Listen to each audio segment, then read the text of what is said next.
Kasabay ng ikalimang anibersaryo ng aming kumpanya, ibinigay ko ang aking mga share sa aking startup at ibinenta sa aking mortal na kaaway at nagdesisyon na rin akong magpakasal. Kahit pa uminom ako hanggang sa magka-ulcer palang makuha ang kontratang ito, ninakaw pa rin ng aking sekretarya ang kredito ko. Nagpakalat pa siya ng masamang chismis tungkol sa akin. Sabi niya na ibinenta ko raw ang sarili ko para lang makuha ang proyektong ito. At ang dalawa kong business partner na nangakong wala silang pakakasalan kundi ako, ay naroon at ipinagdiriwang pa ang tagumpay niya.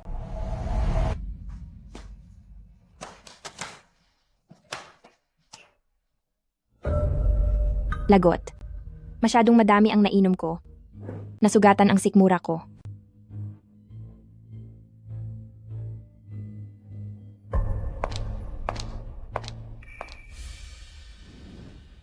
Suman, may stomach bleeding ako. Pwede mo ba akong dalhin sa ospital?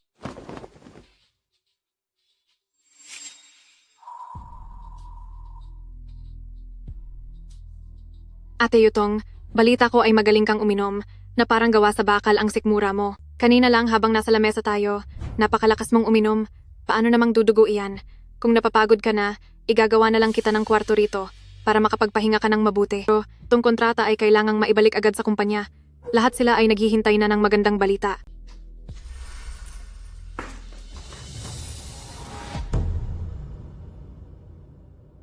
Suman, anong ibig mong sabihin? Anong ibig kong sabihin? Bahala ka ng manghula. Maniwala ka sa akin. Totoong dumurugo ang sikmura ko. Pakiusap, dalhin mo ako sa ospital. Nakakaawa ka naman. Sa hitsura mong iyan, kaya naman pala gusto ka ng mga lalaki. Nagloloko ka ba? Himatay ka na talaga? Kung ganoon, pasensya na lang.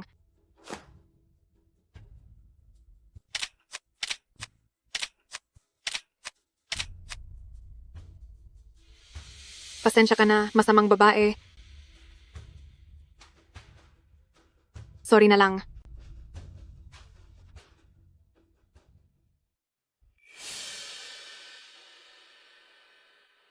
Nasaan ako?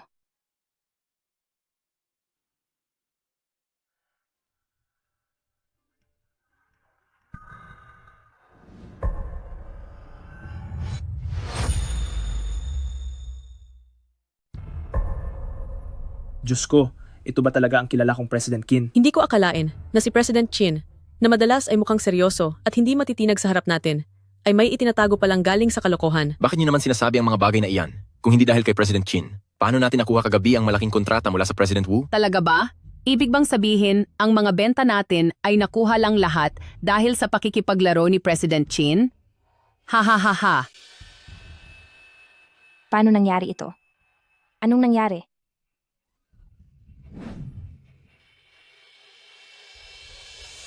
Sandali. Dahil ito kay Suman, nagkaroon ako ng internal bleeding sa tiyan. Dinala niya ako rito. Pagkatapos ay ninakaw niya ang kontrata ko.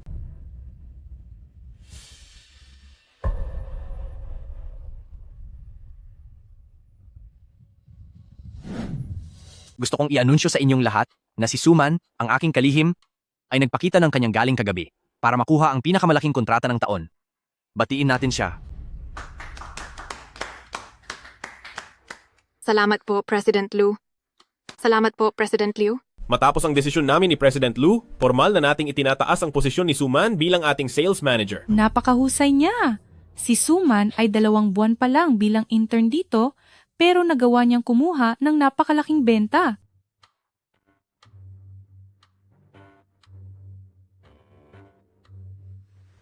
Suman.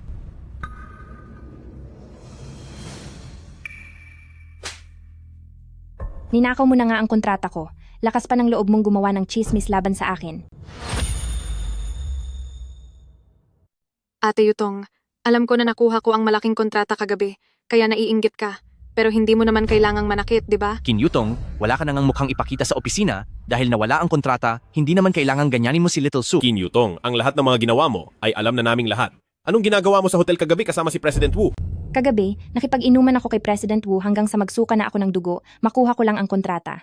Hindi nyo alam ang totoong nangyari, kaya huwag kayong gumawa ng kwento. Yutong, nakita na naming lahat ang mga litrato, hindi mo na kailangang mag-imbento ng kasinungalingan tungkol sa pagsusuka ng dugo. Kaya mong uminom ng 8 baso ng alak sa isang gabi? Nang walang problema, huwag ka nang magpanggap na mahina. Qin Yutong, Mula noong nagsimula ang negosyo natin, alam namin kung gaano karaming alak ang ininom mo sa mga kliyente sa labas. Bakit mo pa kailangang magsinungaling sa amin? May malaking nagawa si Little Sue kagabi at ipinagdiriwang namin iyon para sa kanya, kaya huwag kang maging killjoy. Ikaw. Sige. Talagang ipipilit nyo na ang kontratang ito ay pinirmahan ni Suman. Ganoon ba?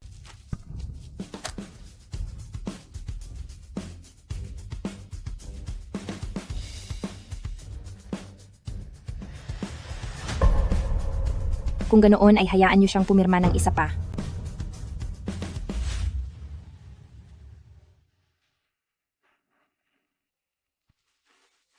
Tungtong, masyado nang marami ang nainom mo. Hindi mo na kayang uminom pa. Oo nga, Tungtong. Hindi ka naman bakal, bakit ganyan ka uminom? Habang bata pa ay kailangang magsipag sa trabaho. Kailan pa kung hindi ngayon?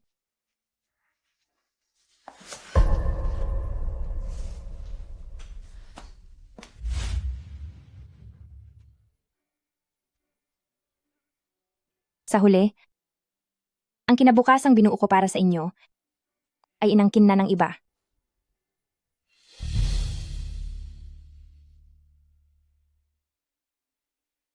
Lu Yichen, Liu Wenzhou, sa loob ng 5 taon tinulungan ko kayong umangat para maging nangungunang mga negosyante at kayo naman ay nakuha pang mahumaling ng husto sa isang maliit na sekretary para lang siraan ako.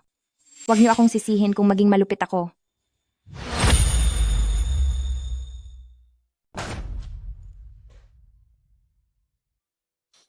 President Qin, ang kumpanyang ito sa loob ng 5 taon ay binuhusan mo ng pawis at dugo. Ngayon ba talaga ay ganito mo kadaling ibebenta sa akin? Sino ba namang tatanggi kay Presidente Liang sa inalok niyang napakagandang kondisyon? At isa pa, 30 araw nang nakalipas simula noong nagpadala ako kina Lu Yichen at Liu Wenzhou ng email. Hanggang ngayon ay wala pa silang sagot, kaya wala na silang karapatang bumili nito. Kaya naman, ang mga share na ito, kung anong gusto kong gawin, ay gagawin ko. Sigurado ka ba na hindi mo na ito kailangan? Bibigyan pa kita ng 3 araw para makapag-isip? Kahit 3 segundo ay hindi ko na kailangan. Presidente Liang, desidido na ako.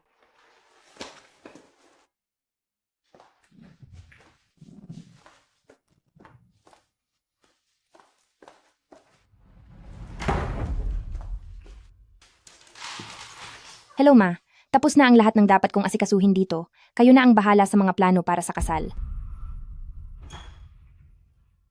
Kasal? Anong kasal? Kasal ko. 10 araw mula ngayon, papadalhan ko na lang kayo ng imbitasyon. Yutong, nagbibiro ka ba? Yutong, nagbibiro ka ba?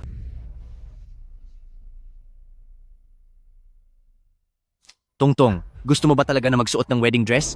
Akala mo ba ay laro-laro lang ang pagpapakasal? Kinyutong? Masyado kang subsub sa trabaho. Ni wala kang ang boyfriend, kaya kanino ka naman pakakasal? Hindi ba't nangako kayong dalawa na makakasama ko kayo habang buhay? Bakit? Ngayong dumating na si Suman, ay binaliwala nyo na? Tungtong, ang tungkol sa pagpapakasal ay dapat pinag-iisipan ng mabuti. Totoo iyon, Tongtong? Kahit nagalit ka at gusto mo akong inisin, hindi mo kailangang gamitin ang sarili mong kasal para lang makaganti. Tongtong, magpakasal ka sa akin. Tungtong, dapat ay sa akin ka magpakasal. Wala man lang siyang singsing. Tungtong, kapag pinili mong pakasalan ako, ay agad kong ibibigay sa iyo ang lahat ng mayroon ako. Tongtong, mabulaklak lang ang dila niya. Sinungaling siya, sinungaling. Puro siya kasinungalingan. Hindi ko naman kailanman minaliit ang pagiging tapat. Pero ang katapatan pala, ngayon ay nakikita ko na, ay mabilis ding nagbabago. President Qin, hindi mo naman siguro pakakasalan ang President Wu na iyon noong gabi, di ba? Nabalitaan ko kasi na may asawa na pala siya. Baka maging pangit tignan kung itutuloy mo pa. Pumasok ka sa opisina ko nang hindi ko matok, palalampasin ko muna ang pagiging walang modo mo. Pero kinuha mo ang kredito ko, gumawa ka ng malisyosong chismis tungkol sa akin, wala ka bang alam tungkol sa batas? Dahil sa ginawa mo, akala na ng buong kumpanya na may namamagitan sa amin ng malaking kliyente natin. President Qin, wala akong ginawang ganyan. Hindi ko akalain na iyon ang magiging pag-uusap ng mga katrabaho natin tungkol sa iyo. Pero noong gabi kasama si President Wu. Tigil na, Qin Yutong. Kung ayaw mong malaman ng iba ang ginawa mo, huwag kang gumawa ng hindi maganda. Ang sarili mong pagkakamali ang nabulgar, kahihiyan mo iyan, bakit kay Manman mo ibinubuhos ang galit mo? Yutong, ang aming si Manman ay nag-aalala lang sa iyo. Ang President Wu na iyon ay pwedeng-pwede mo nang maging tatay. Magpapakababa ka ba talaga para lang maging kabit? Ayoko na muna kayong kausap. Lumayas na kayo. Qin Yutong, huwag ka namang masyadong sumobra. Ako pa ang sumusobra. Lu Yichen, sabay nating itinayo ang negosyong ito. 5 taon tayong magkasama araw-araw. Hindi ka naniniwala sa pagkatao ko, pero naniniwala ka sa suman na ito na wala pang 2 buwan sa kumpanya. Ngayon, sino ang sumusobra? Yutong, nawawala ka na ba sa sarili? Wala akong panahon para magalit sa mga kalokohan ninyo. Lumayas na kayo. Kin Yutong, kung hindi na tama ang iyong pag-iisip, hindi mo na kailangan pang manatili dito sa opisina. Ikaw ay lumipat na sa labas. Para si Manman ang makalipat dito. Ano? Papasukin natin si Manman, lipatin na siya dito. Ano? Sa tingin ko, tama si Wenjo. Bilang ating sekretarya, si Suman ay dapat malapit sa atin para mas maging epektibo at mapabilis ang trabaho natin. Sasabihin ko na ito sa lahat ngayon din.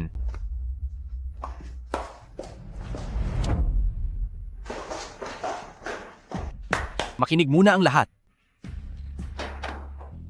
Ipinapahayag ko na simula sa araw na ito, para mas mapadali ang ating trabaho, si Suman ay formal nang lilipat sa opisina ni Kin Yutong.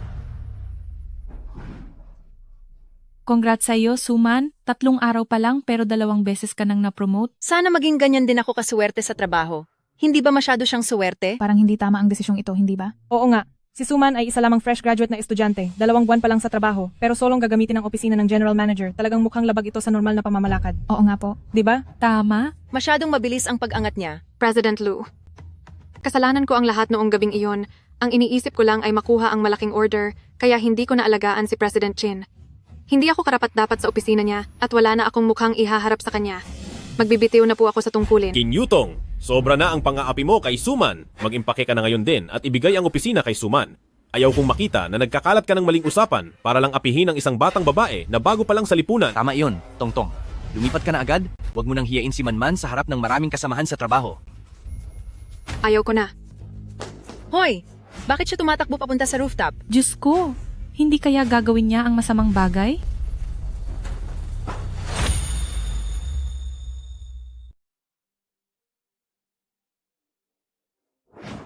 Tingnan nyo. Ano ang tingin nyo sa lugar na ito? Tongtong, mula ngayon, ito na ang ating bagong opisina. Ang galing. Sa ganitong paraan, makakapag-hire pa tayo ng maraming empleyado at mapapalaki natin at mapapatatag ang kumpanya. Tongtong, formal ko nang ibinabalita na ito na ang iyong sariling opisina. Sa kabilang pinto naman ang amin ni Chen. At kaming dalawa ay palaging magbabantay sa iyo. Sangayon ako. Palagi na nating babantayan si Tongtong simula ngayon.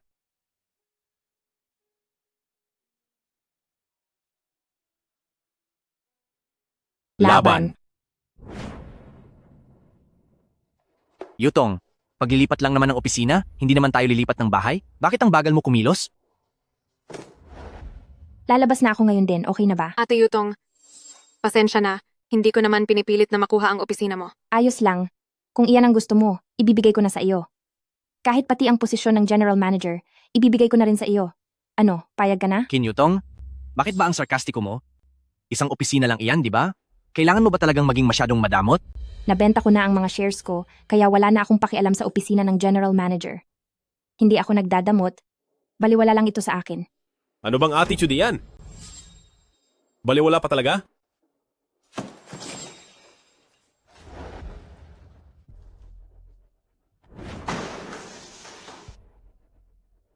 Manman, ako na mismo ang mag-aayos ng opisina mo. Sandali. Huwag kang umalis. May salusa lumamaya para ipagdiwang ang bagong opisina ni Manman. Paglipat lang sa bulok na opisina na iyan, dapat pa bang ipagdiwang? Kin Yutong, maging magalang ka sa pagsasalita kay Manman, kundi parurusahan kita. Ay selebra natin ang pag-angat ni Manman. Salamat. Sandali. May mga kasamahan pa tayong wala rito. Kin Yutong, naghahanap ka ba ng gulo? Nasaan ang 2 kasamahan natin kanina? Nasaan na sila? Tungkol ba sa kanila ang sinasabi mo? Dahil sinalungat nila ang mga utos ni President Lu, tinanggal ko na sila sa trabaho. Gusto kong ipaalam sa kanila na kapag kinalaban ako, hinding-hindi ko na sila hahayaang makatrabaho pa sa industriyang ito. Ano? Para lang makaganti para kay Suman, nagawa mong magtanggal ng mga datihan ng empleyado? Ang pananakot na ito ay para pigilan ang sinumang gustong pumanig sa akin at mag-alsa, di ba? Kung oo man, anong pakialam mo? Mali ba? Di ba't ikaw naman ang nagturo nito sa akin? Naku, President Kin, dapat matuto kang makibagay sa sitwasyon. Ngayon ang party para kay Suman. Noong nasa hotel ka, kasama si President Wu. Hindi ka nakapunta. Ngayon naman ay dapat lang nabigyan mo siya ng parangal. Oo nga. Kung hindi dahil sa tagumpay ni Suman sa order na ito, hindi natin alam kung anong kailangan mong isakripisyo. Sino ang nagbigay sa inyo ng karapatang sabihin yan? Napakakapal ng mukha nitong ni President Kim. Pagkatapos ng lahat, papasok pa rin siyang parang walang nangyari. Nakakatawa talaga siya. Siya na nakuha ang kliyente sa pamamagitan ng masamang paraan. Talagang wala siyang hiya. Subukan mo pang magsinungaling, tingnan natin kung hindi kita pagbayarin. Kim Yutong, anong binabalak mo? Matapos mong apihin si Manman kanina na muntik na siyang mapahamak, hindi pa kita napagpapasyang paghingiin ng tawad. Kim Yutong, kailangan mo pang uminom para kay Manman. Dahil ito ay event ng kumpanya, kahit ayaw mo, mapipilitan kang uminom. Ano bang halaga niya? Para pagbigyan ko siya. Kim Yutong, bilang isang tao na gumagamit ng katawan para makakuha ng mga kliyente, anong karapatan mong hamakin si Manman? Hindi mo iinumin ito? Halika, ako ang magpapainom sa iyo.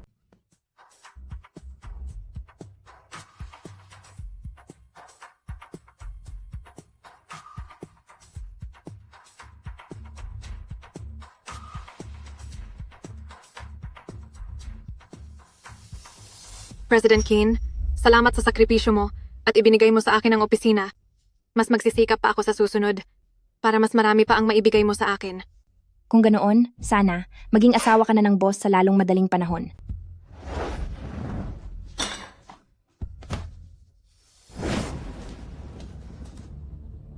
Dalawang basong alak lang yan, di ba?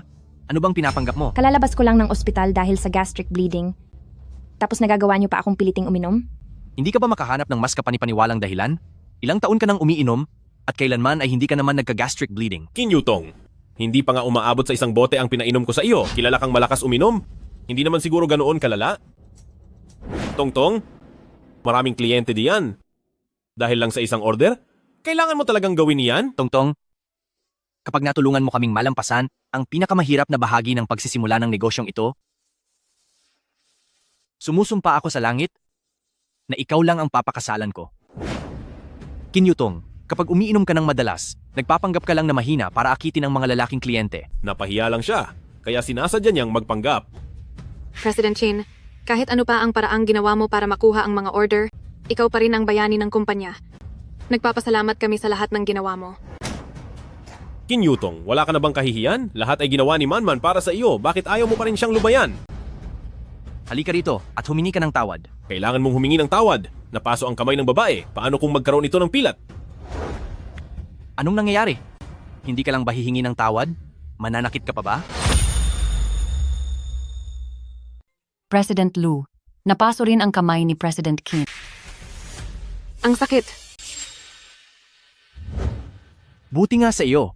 Kung hindi ka sana naghahanap ng gulo, hindi ka mapapaso. Puro ka pasakit sa sarili mo at sa iba, masakit ka sa mata. Humingi ka na ng tawad at lumayas ka. Pahihingiin mo ako ng tawad? Imposible. Hindi ko na muling hihitayin na mapahiya ang sarili ko. President Lu, ayos lang ako. Bilisan niyo na at dalhin si President Kim sa ospital. Nakasugat ng kamay ng babae. Sobrang sakit talaga nito.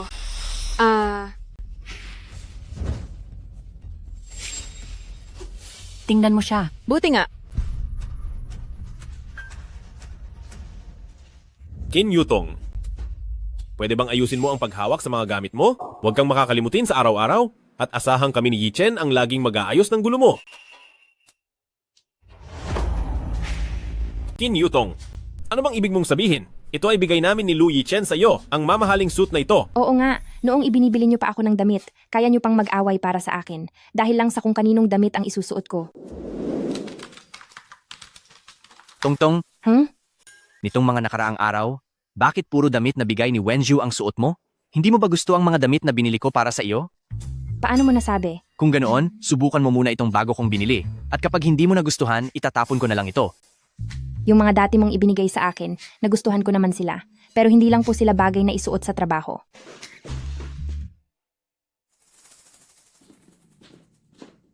Lu Yi Chen, nagkasundo tayo na maglalaban tayo ng tapat, tapos gagawa ka na naman ng palihim na diskarte, itatapon ko na itong damit na ito. Hi.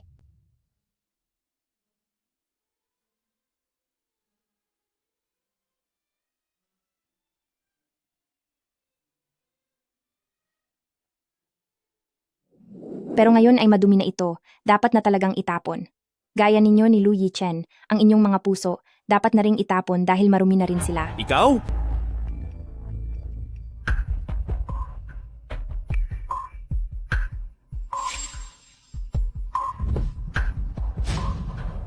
Qin Yutong, pwede bang bigyang pansin mo naman ang sarili mong pribadong buhay? Hindi maganda ang nagiging epekto nito sa kumpanya. Kung hindi ako nagkakamali, ang mga litratong ito, hindi ba't kayo ni Lu Yichen ang kumuha nito para sa akin? Hindi ba't dapat pagnilayan nyo rin ang mga sarili nyo? Imposible. Kami ni Lu Yichen, natatakot lang kami na baka madamayin mo ang kumpanya. Ang litratong ito ay sigurado akong ikaw ang nag-upload. Huwag ka na munang pumasok sa kumpanya sa ngayon para iwasan na masira ang imahe ng kumpanya. Sige, mula ngayon, kanya-kanya na tayo ng landas at hindi na kailanman magkikita pa. Sandali, ikaw! Qin Yutong, anong ibig mong sabihin?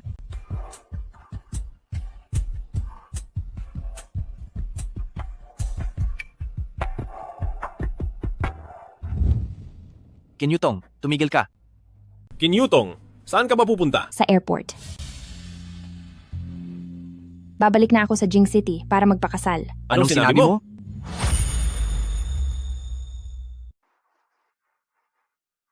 Tungtong, Tungtong. Tungtong. sinasabi ko sa'yo, napakatanga mong bata dahil iniwan mo ang buhay ng isang mayaman na tagapagmana sa Beijing imbis na mag-enjoy ay mas pinili mo pang magsimula ng sariling negosyo. Para kang naghahanap ng sakit ng katawan nang wala sa oras. Alam mo ba iyon? Ang swerte naman talaga noong dalawa mong naging kasosyo. Tungtong. Masyadong mataas ang tingin nila sa'yo? Ngayong ikakasal ka na? Sigurado ka bang hindi sila gagawa ng gulo? Ma, huwag kang mag-isip ng ganyan. Ang turingan namin ay bilang karaniwang magkasosyo lang. At dahil naibenta ko na ang aking mga sosyo, mula ngayon ay wala na kaming magiging koneksyon sa isa't isa. Tungtong, wala ba kayong naging away? Nagulat lang ako na bigla kang pumayag na pakasalan si Tang Yu, kaya pakiramdam ko ay may kakaiba. Huwag mong sabihing nagpakasal ka dahil lang sa galit. Oo nga anak, kung sila ang tunay mong mahal at iyon ang makapagpapaligaya sa iyo, ipapakansela ko na lang ang kasunduan ninyo ni Tang Yu sa inyong fixed marriage kahit pa masira ang reputasyon ko sa usapang ito. Ma, pasensya na po at naging iresponsable ako noon, pinag-alala ko kayo ng husto. Pero dahil magkaugnay na talaga ang pamilya Tang at ang pamilyang Qin namin, dahil sa mahabang kasaysayan, ang pagsasama nating ito, sa pagitan ng Qin Group at Tang Group bilang pagsasanib puwersa, ay isang napakagandang balita para sa ating lahat.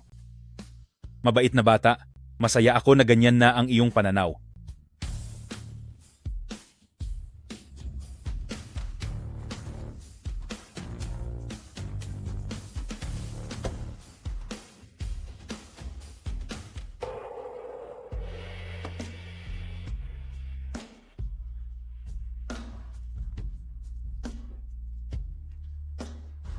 Tang Yu.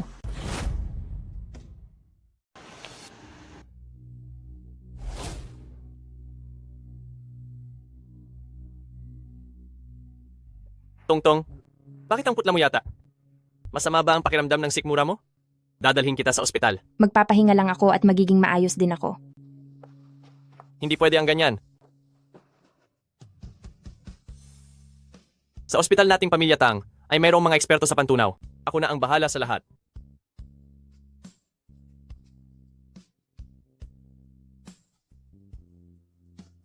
Pupunta tayo sa ospital.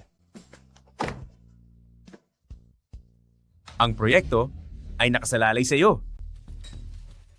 Kung ganoon, ikaw na lang ang uminom niyan.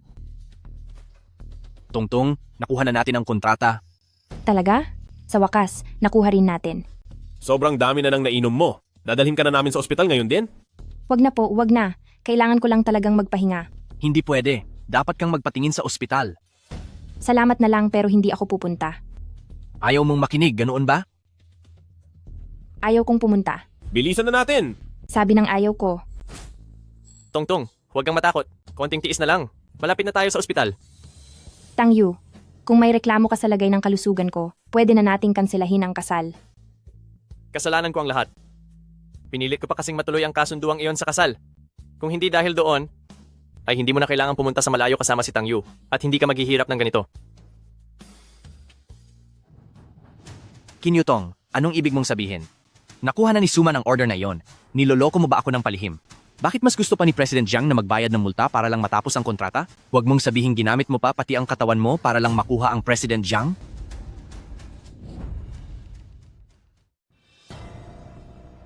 Kinyutong, alam mo ba na sa ginagawa mo ay ipinapahamak mo ang sarili mo? Baliw ka na ba? Kuya, gusto ko nang bumaba. Luyi Chen, sa tingin ko ikaw ang baliw. Hindi ba si Suman ang kumuha ng order? Sa kanya ka magpunta, wala akong pakialam. Qin Yutong, paanong mawawalan ka ng pakialam dito? Tayo ang tatlong nagtatag ng kumpanyang ito. Wala akong paki kung anong paraan ang gamitin mo. Kontakin mo agad si President Zhang. Ang order na ito, dapat sa kumpanya lang natin makikipagtulungan. Liu Wenzo, anong ibig mong sabihin? Kahit anong paraan ang gagawin ko? Kailangan ko pa bang linawin ang lahat? Hindi ka ba nahihiya sa sarili mo? Kung nahihiya ka, bakit mo pa ako pinapapunta? Liu Wenzhou, lalaki ka ba talaga? Dati ako lagi ang lumalabas para uminom, para lang makuha ang mga kliyente. Ngayong naiisip ko, habang ako ang humaharap sa lahat ng hirap, kayong dalawa ay kailangan lang magbantay sa kumpanya. Ang swerte nyo naman masyado. Sinasabi ko sa inyo, ang kumpanya ngayon ay wala na ring kinalaman sa akin. Humanap kayo ng sarili ninyong paraan. Kinyutong, basta may balik mo ang order na ito, ang opisina ng General Manager ay mapupunta pa rin sa iyo. Naibenta ko na ang mga share ng kumpanya. Bakit ko pa iyan na naisin? Opisina ng General Manager. Qin Yutong, bumalik ka rito ngayon din. Kunin mo muli ang mga share ng kumpanya mula sa kamay ni Liang Kun. Bawiin mo ito para sa akin. Nanaginip ka ng gising.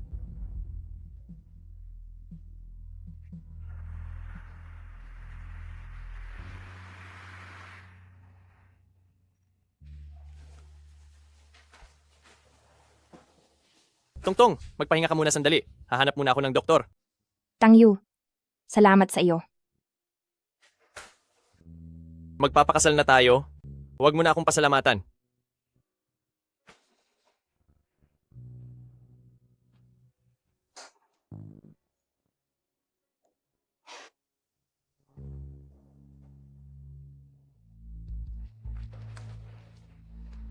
Liang Kun, sina Luyi Chen at Liu Wenzhou ay nalaman na ang tungkol sa pagbenta ko ng mga share. Baka puntahan ka nila para manggulo. Mag-iingat ka. Ano? Hindi ba at umalis ka na? Bakit ka pa nag-aalala rito? Para sa iyong kapakanan, ayaw ko namang kakahawak mo lang ng mga share ay malugi ka agad. Kaya kailangan kitang paalalahanan. Huwag kang mag-alala. Dapat lang nahayaan ang dalawang pasaway na iyan na makatikim ng hirap. Kapag lumapit sila sa akin para magmakaawa, tsaka lang nila malalaman kung ano ang nawala sa kanila. Xiaotong, gusto mo bang lumipat sa kumpanya ko? Ang mga share? Maghahati tayo ng pantay. Liang Kun, kalalabas ko lang sa matinding paghihirap at gusto mo na naman akong ibalik doon. Siya nga pala, noong nakaraang 2 araw, sinibak ng dalawa ang ilang mga dating empleyado ng kumpanya. Maya-maya ay ibibigay ko sa iyo ang kanilang mga contact details.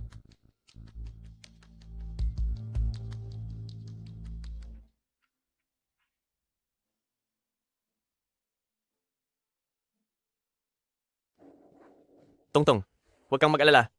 Hanggat nandito ako, hindi na muling sasakit ang iyong sikmura. Dadaan po, tabi lang po kayo. Ingat po.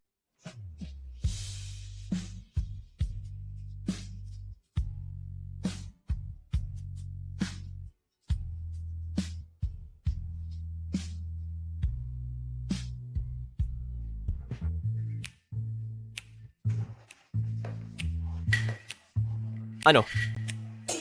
Ano? Uncle Qin? Aunt Qin? Tapos na po ang check-up ni Tongtong. Maaari na siyang lumabas ng ospital. Buwisit na bata.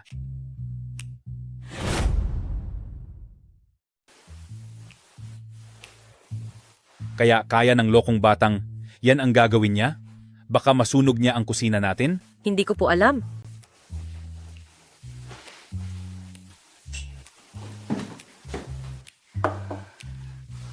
Hindi po maayos ang tiyan ni Tongtong. Sabi po ng doktor, kailangan niyang kainin ang mga ito. Sige, sige.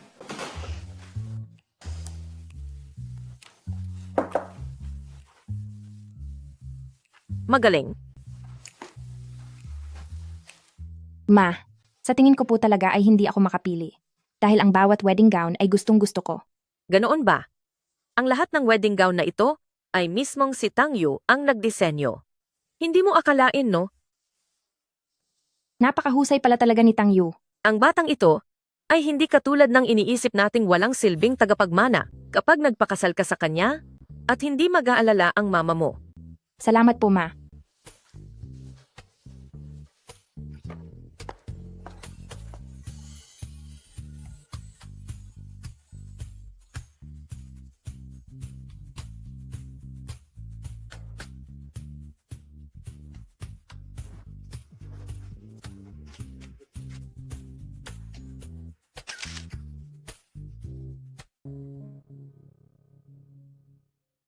Tungtong, alam mo ba?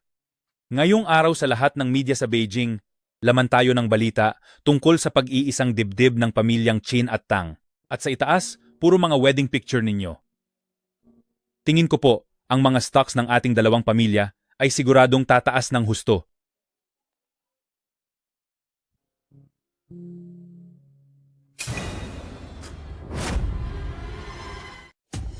Anong nangyayari?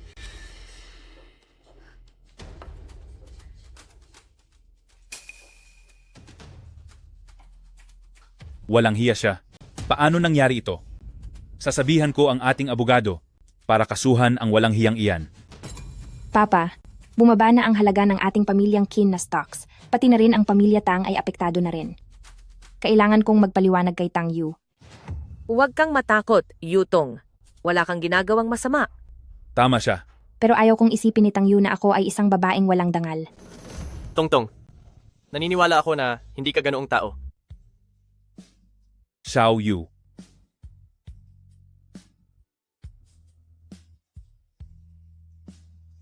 Pero, hanggang ngayon ay wala pa rin akong nakikitang ebidensya para patunayan na wala akong sala. Ang tiwala ay tiwala.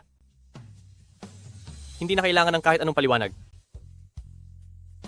Uncle Chin, tumawag na ako sa pulis. Sa pinagsamang lakas ng ating pamilyang Chin at Tang, siguradong madarakip natin siya agad. Sige. Yang Master Tang, nalaman ko na. Ang taong nasa likod nito ay si Suman. Ano? Suman. Kasuhan mo agad si Suman? Tongtong? Tongtong, ngayon ko lang nalaman na ikaw pala ang sikat na binibini. Pwede bang huwag mo kaming kasuhan? Parang awa mo na, patawarin mo kami. May mukha ka pang humarap dito?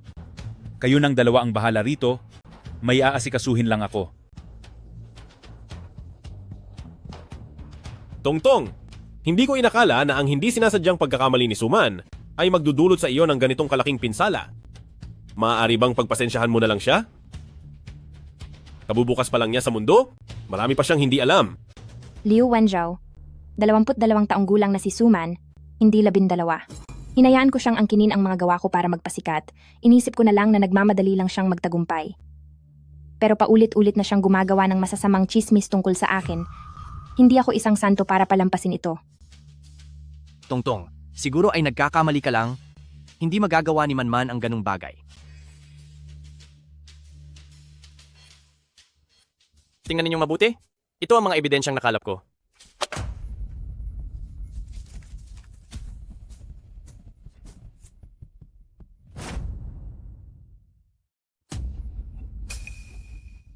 Paano ito nangyari? Nung araw na pumirma ng kontrata si Suman, maliwanag na pwede na niyang isama si Tongtong. Pero iniwan niya si Tongtong sa hotel. At nagsinungaling pa na wala siyang ID para makita ni President Zhang. Ano? Subalit, sa dami ng kanyang plano, hindi niya akalain. Nakakanselahin ni President Zhang ang kasunduan niyo. Ngayon naintindihan mo na ba? Paano niya iyon nagawa? Kami ni Yichen, alam naming naging mabuti kami sa kanya. Bakit kanya ginagawa ng ganito? Mas mabuti pang tanungin niyo ang mga sarili niyo kung bakit nagawa niya kayong paglaruan ng ganito. Tongtong, alam naming nagkamali kami. Kaya maaari bang huwag mo kaming iwan para pakasalan siya? Naniwala lang kami sa mga maling sabi-sabi, kaya napagbintangan ka namin. Pero wala naman talagang nawala sa'yo, di ba? Patawarin mo na kami.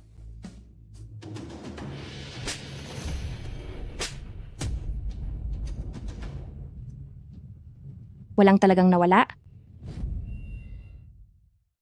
Walang malaking pinsala? Uminom ako hanggang sa nagdugo ang tiyan ko. At kayo, hinayaan niyo lang si Suman, nagawan ako ng malalaswang chismis.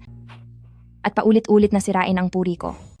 Ito ba ang tinatawag nyo na walang malaking pinsala? Tongtong, hindi ba't malakas ka uminom? Paanong na-confine ka talaga sa ospital? Hindi pa rin ba kayo naniniwala sa sinasabi ni Tongtong?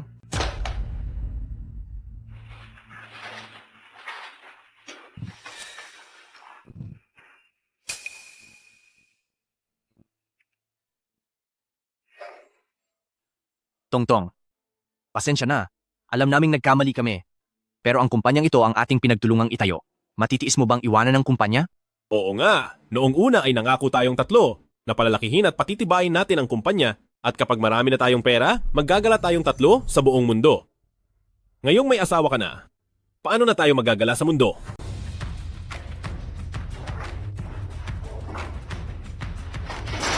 Uulitin ko sa huling pagkakataon. Ang mga share sa kumpanya ay nailipat ko na kay Liang Kun. Wala nang kahit anong kinalaman ang kumpanyang ito sa akin. Kung gusto ninyong maglibot sa mundo, isama ninyo si Suman. Gusto ko na lang makasama ang asawa ko.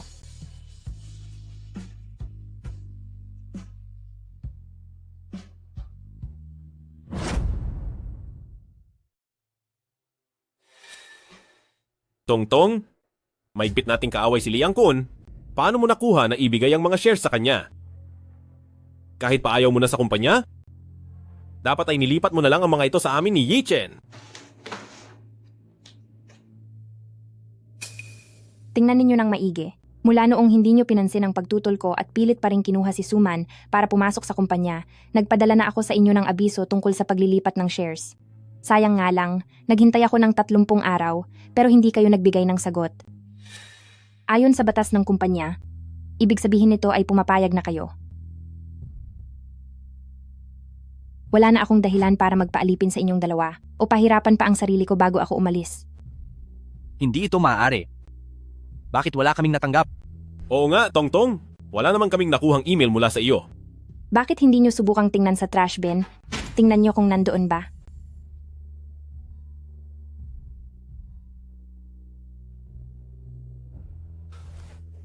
Nasa trash bin nga talaga. Nasa basurahan nga talaga? Siguradong si Suman ito. Si Suman ang nag-delete ng email para hindi natin ito makita. Dahil kung hindi kami kailanman papayag sa paglipat mo ng mga share ng kumpanya. Para talaga kayong dalawang walang alam sa batas. Ano naman kung hindi kayo pumayag? Walang batas na nagsasabing, dahil kasosyo ko kayo sa negosyo, ay parang pinirmahan ko na rin ang pagkatao ko sa inyo. Tama na, kaysa makipagtalo sa akin dito, bakit hindi na lang kayo bumalik at mag-isip kung paano nyo mababawi si President Jiang? Pero sabi ni President Jiang, gusto lang niya sa iyo. Tongtong, alam na talaga namin ang aming pagkakamali. Nandito rin sa kumpanyang ito ang lahat ng pagod mo, hindi mo naman gustong mawasak na lang ito, di ba? Kung talagang wala na kayong ibang mapupuntahan, pwedeng-pwede kayong humingi ng tulong kay Liang Kun. Shareholder na rin siya ng kumpanya ngayon. Magmakaawa kayo sa kanya. Baka sakaling mailigtas pa niya kayo. Hindi mo na nga iniintindi kung anong mangyayari sa kumpanya? Gagamitin mo pa ang mortal nating kaaway na si Liang Kun para hiyain kami. Kahit na balak mong talikuran ng kumpanya, bakit kailangan bigla-bigla ka na lang din susuko sa akin? At kay Yi Chen? Alam ko, ginagawa mo ito dahil sa sobrang pag-aalaga namin kay Suman. Pero, hindi mo dapat gawing biro ang tungkol sa pag-aasawa mo. Anong pagmamahal ang makukuha sa isang kasunduang pangmayaman? Ipinapahamak mo lang ang sarili mo. Ako mismo ay galing sa mayamang pamilya, kaya paano ako mapapahamak? At higit sa lahat ang asawa ko ay hindi katulad nyo na mga inutil, na kailangan pang pakiusapan ang mga babaeng makipag-inuman makuha lang ang pabor ng mga kliyente. Isang talunang lalaki na umaasa lang sa babaeng uminom para makuha ang kliyente. Noon, palaging sinasabi ng mga magulang ko na mali ang pananaw ko sa pagpili ng tao at hindi ko ito inaamin. Ngunit ngayon, alam ko nang nagkamali ako. Tinitingnan ko kayong dalawa na wala namang kwentang mga talunan, pero itinuturing nyo pa ring mahalaga ang isa't isa. Sa tuwing naiisip ko na kayo ay gagawin ang lahat para maibalik ang President Jiang at hilingin sa akin na gamitin ang ganda ko, nandidiri talaga ako. Puro lang iyon pagkakamali. Kahit na noong oras na iyon ay akala nyo talaga na ginagamit ko lang ang katawan ko para lang makakuha ng kliyente, hindi nyo pa rin dapat iyon hiningi sa akin. Tongtong, kami ay wala namang balak na hayaan kang personal na humarap para sa negosyo. Sarili mo itong kay galing na sabihing desisyon ko iyon. Gusto mo pa bang lagyan ng dumi ang pangalan ko? Tumahimik ka na lang kung wala kang magandang sasabihin. Anong oras na? Nagsasabi ka pa rin ng mga masasakit na salita rito.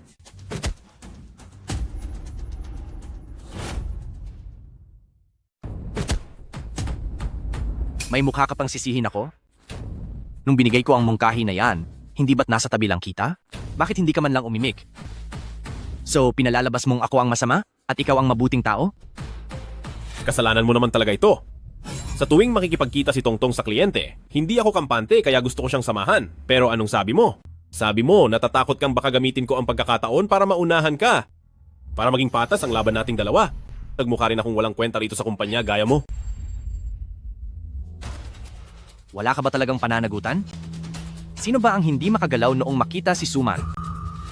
Sinabi mo pa na mukha siyang kaawa-awa at kailangan ng tulong. Suman? Si Suman ba ay ako lang ang nagpasok dito sa kumpanya? Huwag mong isipin na hindi ko alam ang mga iniisip mo. Sanay na sanay ka nang gamitin ako para sa sarili mo, no?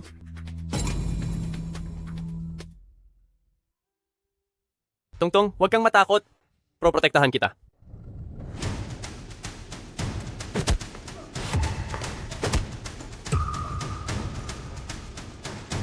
Huwag ko na kayong makikitang dalawa. Kundi parurusahan ko kayo sa bawat pagkakataon. Tangyu, huwag mong isiping porket tagapagmana ka ng pamilya Tang ay matatakot na ako sa iyo. Tongtong, nakita mo naman, siya ang unang nanakit. Masyado siyang bayolente. Oo nga, Tongtong. Hindi ka ba natatakot na saktan ka rin niya balang araw? Talagang nagmamaang-maangan pa kayo? Klarong-klaro na kayong dalawa ang unang nag-away at nagkasakitan para kayong mga asong naglalaban.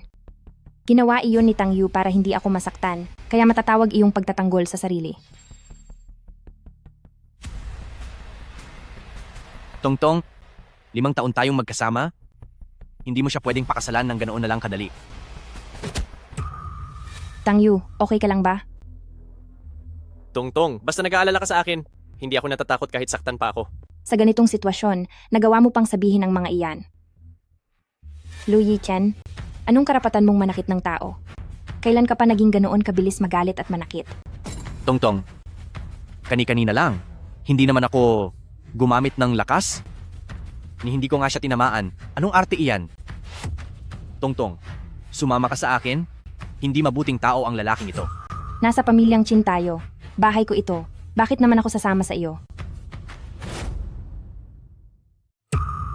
Tongtong, ang 5 taon nating pagsasama ay hindi ba matatalo si Tangyu? E di ako naman ang magtatanong sa inyo. 5 taon tayong nagnegosyo ng magkakasama. Hindi ba't mas mahalaga iyon kaysa kay Suman? Saka isa pa, mayroon pa nga ba tayong pinagsamahan? Ngayon, hindi na kayo ang aking mga kaibigan. Kaya mangyari po, lumabas na kayo sa aking pamilyang Chin. Tongtong, hindi mo kami pwedeng basta na lang paalisin. Tongtong, may kumpanya pa tayo. Isinakripisyo mo ang 5 taon ng iyong kabataan para lang maitayo ito. Matitiis mo bang hayaan itong masira sa mga kamay namin? Tama siya, Tongtong. Kahit pa magpakasal ka pa sa isang walang kwentang mayamang tulad ni Pamilya Tang, ay huwag mo namang ibigay ang kumpanya. Nang ganoon-ganoon na lang. Ako at ang aking pamilyang Kin Group ay kabilang sa mataas na lipunan sa kabisera. Sa tingin nyo ba ay may pakialam pa ako sa kumpanya nating sira-sira? Tama ang sinabi ni Tongtong. Sa darating na panahon, siya ang magiging tagapagmana ng ating Kin Group. Tongtong, bibigyan kita ng regalo para sa iyong kasal. Kani-kanina lang, kinausap ko ang pinakasikat na abogado sa buong lungsod para sipain ang 2 walang hiyang ito palabas sa iyong kumpanya. Hindi ito maaari. Uncle Ken, mayroon ka bang maling pagkakaintindi sa aming dalawa? Wala kaming ginagawang labag sa batas, kaya bakit niyo kami tatanggalin? Tama po siya, Uncle Chin. Alam kong napakamapangyarihan niyo dito sa kapital, pero hindi niyo kami maaaring basta-basta apihin ng ganito. Pa, ano po ba talaga ang nangyayari? Dapat tayong magpasalamat kay Xiaoyu. Matagal na niyang sinabi sa akin ang lahat. Maaring hindi mo pa ito alam, ngunit ang 2 hangal na ito ay palihim na nagmamanipula ng mga dokumento at hindi nagbabayad ng tamang buwis. Ano? Lu Yichan, Liu Wenzhou.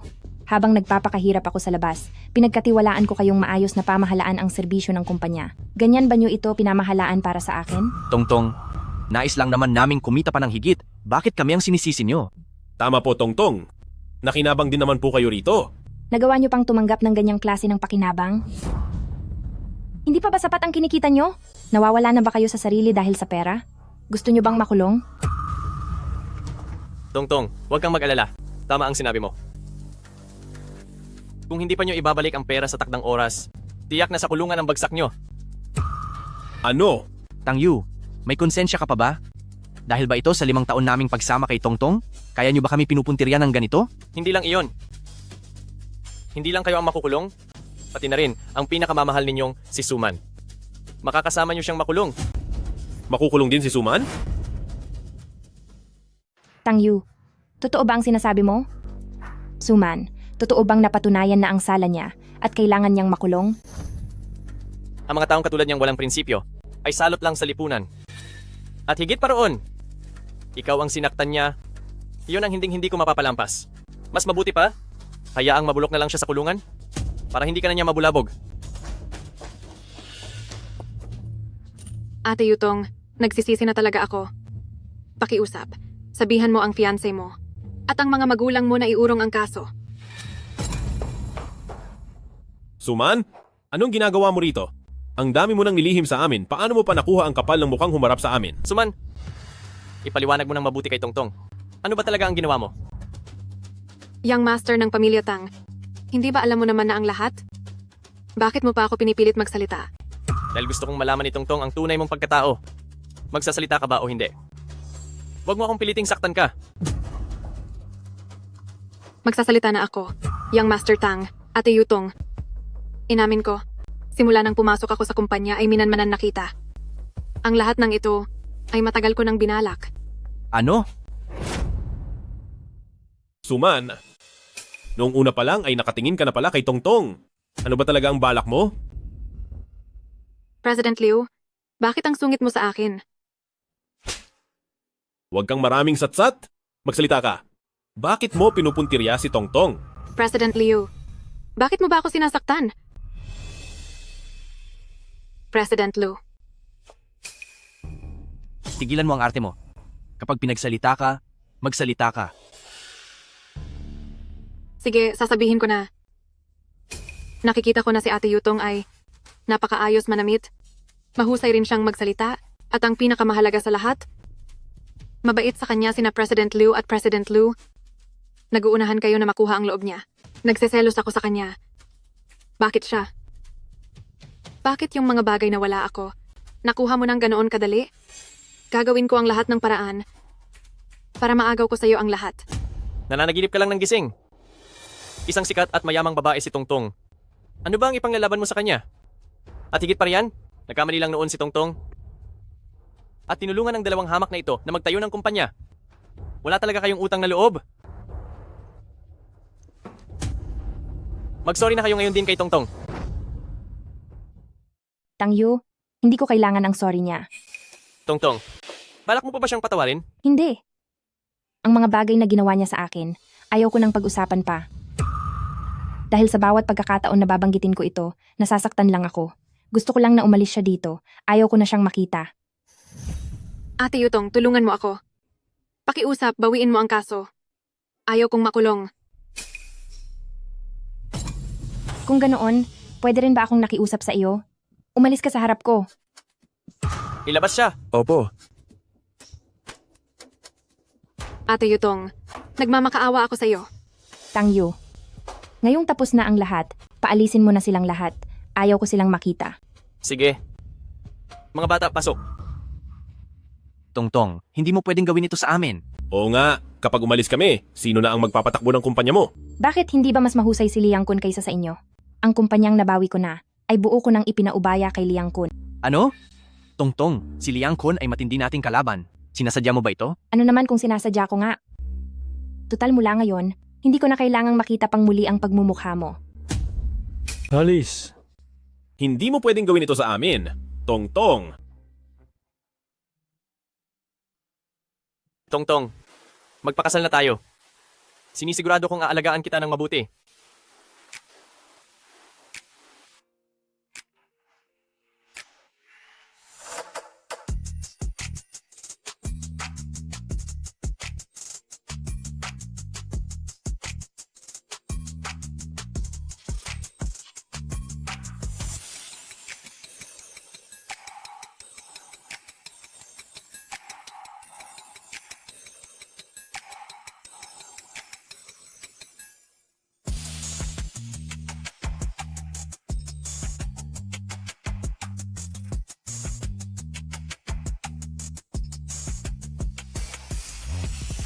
Mula noon, namuhay na kami ng masaya ng magkasama.